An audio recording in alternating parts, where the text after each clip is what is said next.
कक्षा 8वीं बोर्ड परीक्षा 2024 के लिए सामाजिक विज्ञान का जो इम्पोर्टेंट पेपर है साथियों, वो यहाँ पे सॉल्यूशन के साथ लेके आ चुके हैं।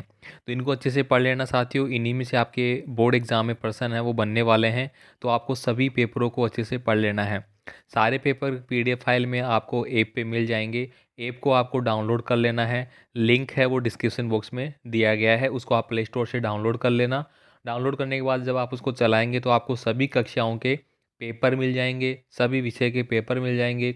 साथ ही साथ आपको टेस्ट भी मिलेंगे, जो दे के आप अपनी तैयारी को अच्छे से और भी इम्प्रूव कर सकते हैं।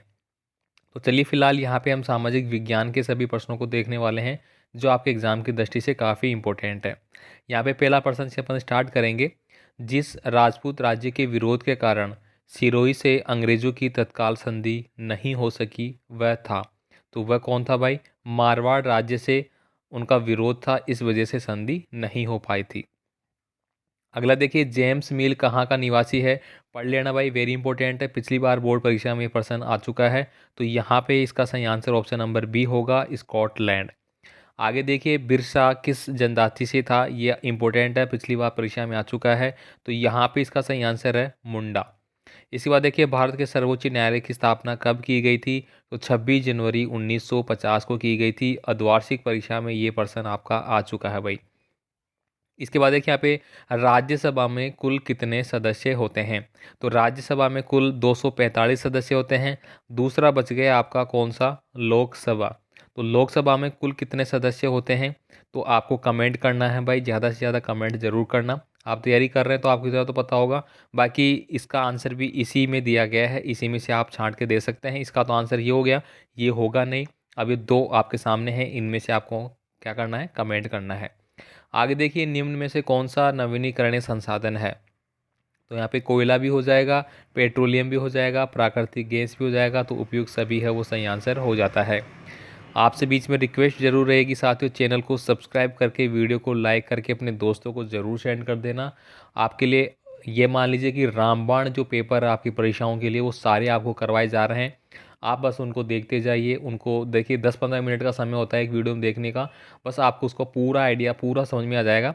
बाकी पेपरों को अच्छे से आप एक एक पर्सन को अच्छे से आराम से पढ़ना चाहते हैं तो ऐप पे आपको सारे पीडीएफ दिए गए हैं।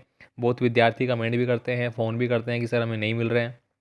तो भाई वहाँ पे जाइए, कक्षा 8 के नाम से जो फोल्डर बने हुए हैं वहाँ पे देखिए, सब कुछ वहाँ पे दिया गया है। अब देखिए, यहाँ पे अगला जो प्रश्न था, जो संसाधन प्रकृति से प्राप्त होते हैं तथा अधिक संशोधन के बिना उपयोग में लाए जाते हैं कहलाते हैं।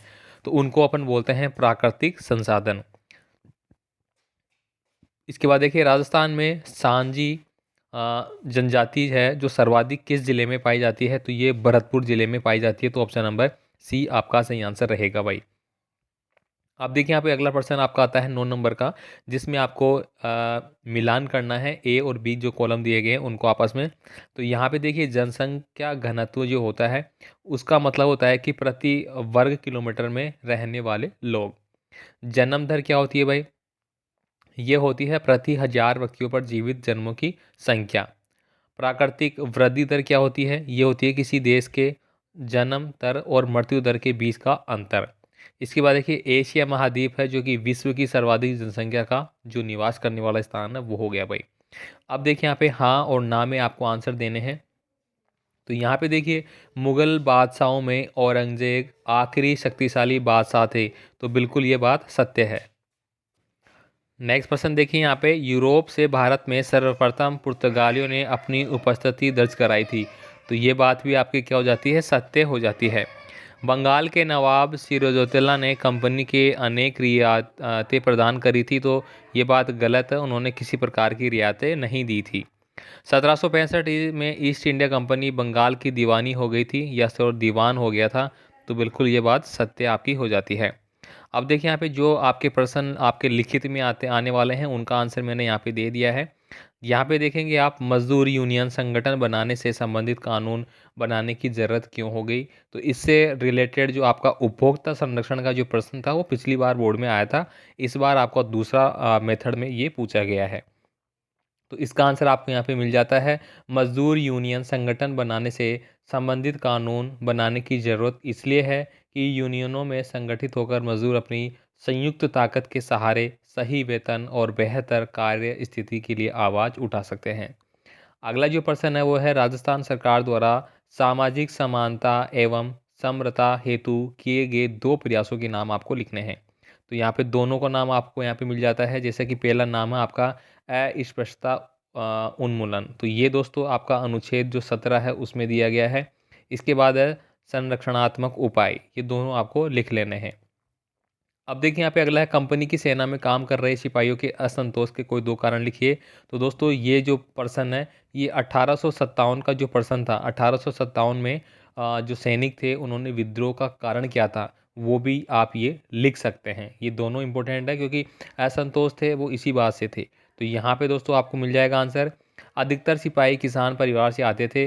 अत्यधिक लगान तथा कर वसूली के सख्त तरीकों के कारण किसानों को बहुत नुकसान उठाना पड़ रहा था। किसानों का गुस्सा जल्दी ही सिपाहियों में फैल जाता था। इसके बाद देखिए यहाँ पे अगला जो है वे अपने पद वेतनों भत्तों तथा सेवा शर्तों में नाखुश थे। तो बड़ा जो पर्सन रहेगा उसमें आप इसको इंक्लूड कर पाएंगे। इसके बाद देखिए राजस्थान के प्रमुख उद्योगों का आपको लिखना है। तो यहाँ पे आप लिखेंगे ये पर्सन आपका द्वार्षिक परीक्षा में आ चुका है। तो आप देख सकते हैं। अब देखिए यहाँ पे जो है सूती वस्त्र उद्योग हो जाएगा, फिर सीमेंट उद्योग हो जाएगा, शक्कर, इसके अलावा धौलपुर उदयपुर में कांच का, जयपुर कोटा भरतपुर चित्तौड़गढ़ इसमें वनस्पति घी और नागौर में नमक का मिल जाता है। आगे देखिए बंगाल की अर्थव्यवस्था किस प्रकार एक गहरे संकट में फंसती जा रही थी। तो इसका आंसर आपको यहाँ पे मिल जाएगा। इसके बाद देखिए खाद्यान्न फसल के रूप में चावल पर संक्षिप्त आपको टिप्पणी लिखनी है। तो यहाँ पे इसका आंसर आपको मिल जाता है। ये आप देख लेना भाई, इसको अच्छे से स्क्रीनशॉट लेने वाले हैं वो स्क्रीनशॉट लेके भी इसको पढ़ सकते हैं। आगे देखिए कच्चे माल के उपयोग के आधार पर उद्योगों के विभिन्न प्रकारों को स्पष्ट करना है। ये प्रश्न दोस्तों आपका पिछली बार में और इस बार अर्धवार्षिक परीक्षा में आ चुका है। कच्चे माल आधारित जो उद्योग होते हैं उनका नाम लिखने वाला। तो ये आपको मिल जाएंगे, कृषि वाला हो गया, खनिज हो गया, समुद्र और वन, इन सब पे ये आधारित होते हैं भाई, ठीक है। अब आगे देखिए यहाँ पे प्राच्यवादी अंग्रेजी अधिकारियों के अनुसार देशी जनता का दिल किस प्रकार जीता जा सकता था। तो इसका आंसर आपको यहाँ पे दिया गया है। इसका ये आपको कर लेना है। भारतीय शिक्षा व्यवस्था पर वुड डिस्पेच के कोई 2 प्रभाव लिखना है। तो ये आपको यहाँ पे मिलता है। प्रश्न काल क्या होता है, तो ये आप यहाँ पे बता सकते हैं। जो संसद होती है, तो संसद में कोई भी जो वार्तालाप या बीच में कोई भी चीज़ चलती रहती है तो वहाँ प्रश्न काल का एक भूमिका होती है। तो उसके बारे में आपको यहाँ से लिख लेना है। अब देखिए यहाँ पे अनुसूचित जनजाति एवं अन्य परंपरागत वनवासी वन अधिकार मान्यता अधिनियम 2006 के कानून के 2 मुख्य प्रावधानों को आपको स्पष्ट करना है। तो ये यहाँ पे आपको मिल जाते हैं। साथियों आपसे रिक्वेस्ट रहेगी चैनल को सब्सक्राइब कर लेना भाई, और जिन्होंने ऐप डाउनलोड नहीं किया है ऐप डाउनलोड कर लेना। गारंटी के साथ, वादे के साथ कह रहा हूँ कि ये ऐप आपको बहुत लाभ देने वाला है। यहाँ पे आपको टेस्ट के साथ साथ सभी पेपर भी दिए गए हैं। साथ ही साथ कुछ चीज़ें ऐसी भी हैं जो आप उनको डाउनलोड भी कर सकते हैं अपने फ़ोन में और उनको आपस में शेयर भी कर सकते हैं दोस्तों के साथ, और वो उनको पढ़ सकते हैं। साथ ही साथ कक्षा 8वीं के लिए सभी विषय के जो क्वेश्चन बैंक है वो ऑलरेडी मैंने अपलोड कर रखे हैं। नोट सेक्शन में आप डाउनलोड करके उनको पढ़ सकते हैं। इसके अलावा वहाँ पे आपको सभी प्रश्नों के जो इंपॉर्टेंट है उनके आगे मैंने गोला कर रखा है, जिससे कि आपको पता पड़ जाएगा कि आपको कौन से चैप्टर से कौन सा प्रश्न है वो पढ़ना है। अब देखिए यहाँ पे आगे जो क्वेश्चन था आपका हाशियाकरण का, सामाजिक हाशियाकरण से आप कैसे जोड़ सकते हैं, उसका आंसर यहाँ मिलेगा। इसके बाद देखिए राजस्थान के मानचित्र में आपको कुछ ज़िले हैं जो कि भराए जाएंगे, जैसे कि जोधपुर, पाली, अलवर, नागौर। तो इनको मैंने यहाँ पे भर दिया है। तो आप देख सकते हैं यहाँ पे जो है ये आपका अलवर हो जाएगा। इसके बाद यहाँ पे देखिए ये आपका नागौर हो गया, ये आपका जोधपुर हो गया और ये पाली हो जाता है। अब देखिए यहाँ पे अगला जो पर्सन है वो है 1857 के बारे में अच्छे से पढ़ लेना, इंपॉर्टेंट है 1857 का जो पर्सन रहेगा आपका, ठीक है। तो यहाँ पे देखिए विद्रोह के बारे में नाना साहब और बेगम हजरत महल की भूमिकाएं पूछी गई है। तो ये आप यहाँ पे इसका आंसर मिलता है। इसके बाद देखिए भारत के विभिन्न भागों में असहयोग आंदोलन ने विभिन्न रूप ग्रहण किए थे, व्याख्या कीजिए। तो असहयोग आंदोलन के बारे में आपको पता है ये किसके द्वारा, या फिर आपका बड़ा प्रश्न ऐसे भी पूछ लिया जाता है कि गांधी जी जी थे उनका अपना योगदान है वो बताना है, ठीक है, उन्होंने कौन कौन से योगदान दिए थे। तो ये यहाँ पे आपको मिल जाएगा भाई, ठीक है। इसके बाद देखिए यहाँ पे अगला जो है सविनय अवज्ञा आंदोलन, ये आपको रट लेना है भाई 100% दोस्तों। 2000 जो आपका 21 का पेपर था उसमें ये आया था। अब यहाँ पे भी देखिए वापस से आने की पूरी संभावना है। अब देखिए यहाँ पे प्राकृतिक वनस्पति वन्य जीव के महत्वपूर्ण और वनों से क्या लाभ हमें मिल सकते हैं। पिछली बार ये प्रश्न आ चुका है, वनों से हमें किस प्रकार के लाभ मिलते हैं, जैसे कि लकड़ियाँ मिलती है और औषधियाँ मिलती हैं, जो दवाइयाँ बनाते हैं वो मिलती है, और साथ साथ और भी कई चीज़ें हमें मिलती है। तो ये दोनों आ चुके हैं, तो दोनों का आंसर आपको यहाँ पे मिल जाएगा भाई, ठीक है। तो ये आप देख सकते हैं यहाँ पे, ठीक है। इसके बाद देखिए यहाँ पे अगला है 24 नंबर का प्रश्न है, जिसमें आपको दोनों के आंसर यहीं पे साथ साथ दे दिए गए हैं। जैसे किसी लोकतांत्रिक देश को संविधान की क्यों जरूरत पड़ती है, ये प्रश्न आपका आया हुआ प्रश्न है। धार्मिक वर्चस्व को रोकने के लिए भारतीय राज्य क्या क्या काम करता है, तो इन दोनों का आपको यहाँ पे मिल जाएगा। धर्म के अर्थ से, जैसे कि धर्म निरपेक्षता के बारे में आपने पढ़ा होगा, वो भी आप याद कर लेना, ठीक है। तो यहाँ पे पूरा स्क्रीनशॉट मैंने ऑलरेडी अटैच कर दिया है प्रत्येक प्रश्न के साथ साथ, ताकि आपको दिक्कत ना हो प्रश्नों को समझने में। यहाँ पे अंतिम प्रश्न जो आपका 25 नंबर का है, वो राजस्थान में देखिए रेल परिवहन के बारे में हो गया, सड़क सुरक्षा के बारे में हो गया, और अपने विद्यालय परिसर को कैसे साफ सफाई रखेंगे, तो ये आपको यहाँ पे मिल जाता है, ठीक है। इनका आंसर आपको यहाँ पे मिल जाएगा। ये पूरी पीडीएफ फाइल आपको ऐप पे मिल जाएगी, वहाँ से आप इनको प्रश्नों को अच्छे से पढ़ सकते हैं। और साथ ही साथ आपके पास जो भी कोई पासबुक हो, कोई और कोई क्यूज हो, या कुछ भी चीज़ें आपके पास हो, उनमें आप टिक कर सकते हैं इनको, ठीक है। आप इनको टिक कर लेना, जो प्रश्न आपको बताए जा रहे हैं, और उनको आप रिपीट कर लेना, उन्हीं को आप रिपीट करें। गारंटी के साथ कह रहा हूँ, दावे के साथ कह रहा हूँ, एग्ज़ाम जब होगा उसके बाद आप खुद कहेंगे कि सर आपने जो बढ़ाया था, आपने जो बताए थे पेपर, उन्हीं में से पेपर बना है।